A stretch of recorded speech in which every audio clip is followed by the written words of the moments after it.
मित्रांनो, आज आपण पाहू मराठी भाषा जसं की 2024 मध्ये मराठी भाषेला अभिजात भाषेचा दर्जा मिळाला। आता या व्यतिरिक्त मराठी व्यतिरिक्त आणखी किती भाषांना अभिजात भाषेचा दर्जा मिळालेला आहे तर सध्या एकूण बघा किती भाषा आहेत 1 2 3 4 5 6 7 8 9 10 11 अशा 11 भाषा आहेत। म्हणजे 2024 च्या अगोदर टोटल किती भाषा होत्या 6 भाषांना अभिजात भाषेचा दर्जा होता। त्यानंतर 3 ऑक्टोबर तारीख लक्षात असू द्या 3 ऑक्टोबर 2024 3 ऑक्टोबर 2024 ला झालं की 5 भाषांना अभिजात भाषेचा दर्जा देण्यात आला। आता याबद्दल आपण या 11 अभिजात भाषांना ज्यांना दर्जा मिळालेला आहे याची आपण शॉर्ट बनवलेली ती शॉर्ट आपण बघू। काय तर ट्रिक्स बघा काय तर ओ आबा प्रेम समते ताक पाजा।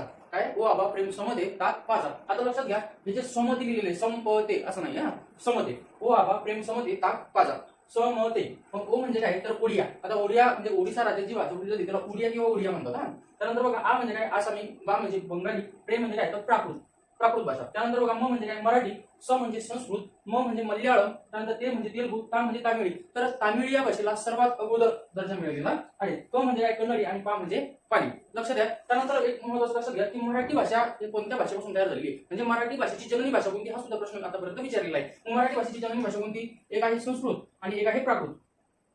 प्राकृत समजलं म्हणजे दोन भाषापासून मराठी भाषा तयार झालेली आहे। मराठी भाषेचा उगम कोणत्या भाषेपासून झाला तर संस्कृत आणि प्राकृत पासून मराठी भाषा तयार झालेली आहे आणि 11 भाषांना अभिजात भाषेचा दर्जा देण्यात आलेला आहे। आता मराठीवर या मराठी भाषेला दर्जा कधी मिळाला तारीख बघा 3 ऑक्टोबर 2024 ला मराठी भाषेला दर्जा मिळाला। कशाचा? अभिजात भाषेचा। मग आणखी एक लक्षात घ्या की मराठी भाषेला अभिजात भाषेचा दर्जा मिळण्यासाठी एक समिती नेमली होती। तिचं नाव काय आहे?